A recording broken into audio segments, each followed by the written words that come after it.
I text all the time. I don't even think about it when I'm driving. Texting. We do it constantly. To most of us, like 21-year-old Jessica Johnson, it's an addiction that we don't even realize we have. And just like other addictions, texting can also be deadly. Keep your eyes on the road. It's one of the fundamental rules that we follow when we learn how to drive.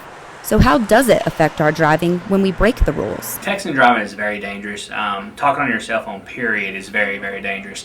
The reason why is because you're distracted, you're not looking up. You may just be thinking you're looking down for a second, but during that second, a pedestrian could walk across, a child could walk across the road, you could strike another vehicle. According to Tuscaloosa police officer Brian Blakely, Alabama has voted in favor of banning texting while driving, but officials cannot agree on how to regulate the law.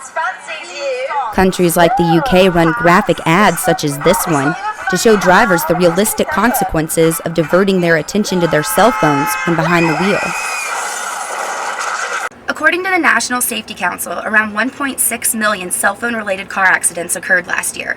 200,000 were caused by texting and driving, and around 6,000 resulted in a fatality. I wouldn't text and drive in Tuscaloosa if there was a law against it. I mean, I'm from Georgia, and they just passed it over the summer, and I definitely don't because I'm afraid I'm going to get pulled over. Several Alabama cities have already taken matters into their own hands, but others let the drivers decide. Was the last text you sent really worth your life or someone else's? Reporting with WVUA, I'm Mallory Osment.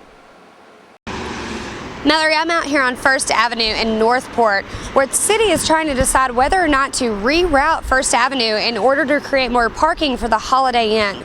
Mayor Bobby Herndon commented on the situation, saying that there's nothing been brought up before the council concerning the issue.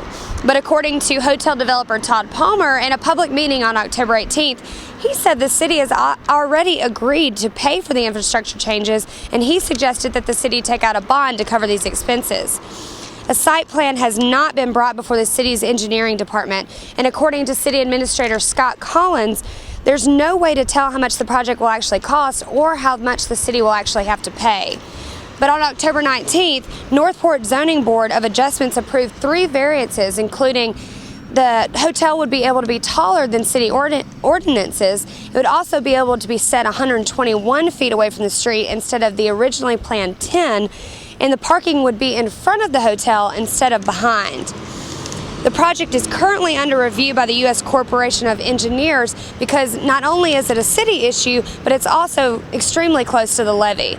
According to Collins, it will take up to 8 weeks before the city is ready to give the green light on the project. Reporting from Northport, I'm Carrie Lockamy.